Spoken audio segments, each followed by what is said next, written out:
Good evening সকলোকে ভিডিঅটো start হোৱাৰ আগতে অনুগ্ৰহ কৰি আপোনালোকে চেনেলটো ছাবস্ক্ৰাইব কৰি দিব লাইক কৰিব শ্বেয়াৰ কৰিব লগতে বেল আইকনটো অন কৰিব যাতে নেক্সট ভিডিঅ' আপলোড কৰিলে আপোনালোকে পায় আৰু আমি আজি ব্লাড ৰিলেশ্যনৰ কিছু কুৱেশ্যন কৰিম এই কুৱেশ্যনটো দিয়া আছে যে P is brother of Q মানে পি কিউৰ ভায়েক হয় গতিকে আমি গম পালোঁ যে পি এটা পুৰুষ সেইকাৰণে আমি পুৰুষৰ চিহ্নটো ইউজ কৰিছোঁ আৰু দিয়া আছে L is sister of Q চন মানে এল কিউৰ পুতেকৰ ভনীয়েক মানে চিষ্টাৰ গতিকে আমি কি গম পালোঁ আমি গম পালোঁ যে কিউৰ পুতেকৰ ভনীয়েক মানে কিউৰো জীয়েক হ'ব যিহেতু পুতেকৰ ভনীয়েক চিষ্টাৰ মানে কিউৰ নিজৰ জীয়েক হ'ব লাগিব গতিকে কিউ এলৰো মাক আৰু এল কিউৰ জীয়েক সেইকাৰণে এতিয়া পি আৰু এলৰ মাজৰ ৰিলেশ্যনটো হ'ব কিউৰ ভায়েক পি আৰু কিউৰ জীয়েক এল গতিকে পি আৰু এলৰ মাজৰ সম্বন্ধটো মামা আৰু ভাগিন গতিকে পি এলৰ মামাক হয় কাৰণে আমি লিখিছোঁ যে P is uncle of L আৰু ইয়াতে ফাৰ্ষ্ট জেনেৰেশ্যন বুলি ক'লে এইটো বুজি পাম আমি পি আৰু কিউৰ জেনেৰেশ্যনটো আৰু ছেকেণ্ড জেনেৰেশ্যনটো হৈছে এইটো আৰু এটা এক্সাম্পল কৰি চাওঁ যাতে আমাৰ বুজি পোৱাত সহজ হয় এইটোত দিয়া আছে যে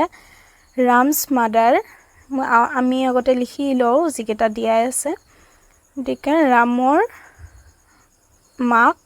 ৰামছ মাদাৰ মানে ৰামৰ মাক মই ৰামছ মাদাৰ বুলিয়ে লিখি দিছোঁ গমে পোৱা যায় এনেকৈ ৰাখিলে যে এইটো মাকৰে চিহ্ন এইটোকে আমি মাকৰ চিহ্ন বুলিয়ে বুজাওঁ আৰু দিয়া আছে যে Ram's mother is the only daughter of Reena's father আৰু ইয়াতে ৰীনাৰ দেউতাকৰ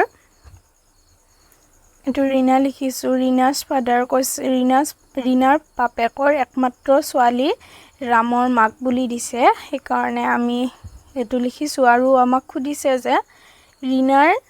গিৰিয়েক আৰু ৰামৰ মাজৰ সম্বন্ধটো কি এতিয়া আমাক যিহেতু কৈছে ৰামৰ মাক ৰীনাৰ বাপেকৰ একমাত্ৰ সন্তান সেইকাৰণে আমি একমাত্ৰ সন্তানৰ চিহ্নটো ইউজ কৰিলোঁ ষ্টাৰ দি আৰু এতিয়া আমি পাইছোঁ যে আমাক দিয়া আছে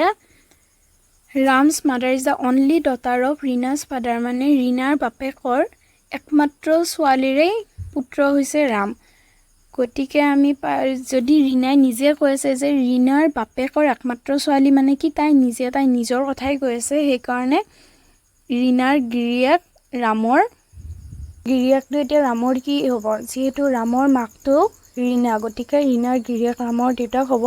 সেইকাৰণে আমি লিখিছোঁ Reena's husband is father of Ram এইটো বুজি পোৱাত গোটেই সহজ তোমালোকে ভিডিঅ'টো প'জ কৰি চাব পাৰা বা আকৌ চাব পাৰা আৰু এটা কুৱেশ্যন চাওঁ এইটো দিয়া আছে যে ৰহিমছ ফাদাৰ এইটো আগৰটোৰ দৰে মাত্ৰ ৱৰ্ডকেইটা বেলেগ ইজ দ্য অনলি চন অফ ৰামছ ফাদাৰ ৰহিমৰ বাপেক একমাত্ৰ পুতেক হয় কাৰ ৰামৰ বাপেকৰ ৰামৰ বাপেকৰ যিহেতু আমি ৰামৰ লিংগটো কি নাজানো পুৰুষ নে মহিলা সেইকাৰণে আমি তেনেকৈ দিছোঁ এতিয়া দিছে যে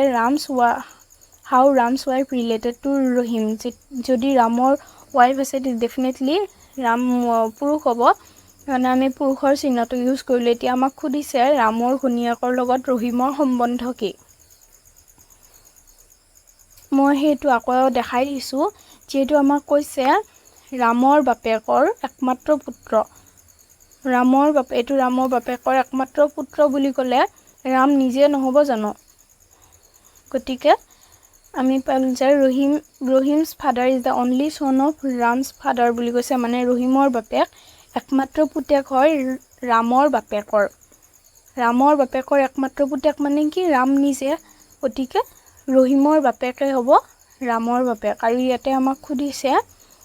ৰামৰ ঘৈণীয়েক ৰহিমৰ কি হয় গতিকে ৰামৰ ঘৈণীয়েক ৰহিমৰ মাক হ'ব যদি ৰাম ৰহিমৰ বাপেক হয় সেইকাৰণে আমি লিখিম যে Ram's wife is Rahim's mother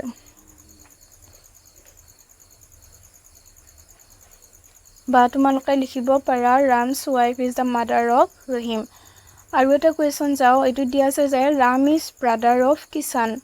এতিয়া ৰাম ব্ৰাদাৰ মানে ৰাম কিষাণৰ ভায়েক হয় বুলি কৈছে। ৰাম কিষাণৰ ভায়েক মানে কি? ৰামটো এটা পুৰুষ বুলি আমি গম পালোঁ, সেইকাৰণে আমি পুৰুষৰ চিহ্নটো ইউজ কৰিলোঁ। আৰু দিয়া আছে যে Meena is sister of Nakul. তো Meena is sister of Nakul মানে আমি এইটো ছাইডত লিখি লৈছোঁ, যিহেতু আগৰটোৰ লগত কোনো সম্বন্ধ দেখা নাই। আৰু মীনা নাকুলৰ ভনীয়েক মানে আমি মহিলাৰ চিহ্নটো ইউজ কৰিলোঁ। আৰু এতিয়া দিছে Kishan is son of Meena. Kishan কাৰ পুতেক হয়? মীনাৰ পুতেক বুলি আমাক দিছে, গতিকে আমি মীনা লিখিলোঁ। আৰু মীনা কাৰ ভনীয়েক হয়? নাকুলৰ ভনীয়েক বুলি আমি অলৰেডি পাইছোঁৱেই, দিয়া আছে Meena is sister of Nakul, গতিকে মীনা নাকুলৰ ভায়েক হয় বুলি গম পালোঁ। এতিয়া আমাক সুধিছে হাউ ৰাম ৰিলেটেড টু মীনা। এতিয়া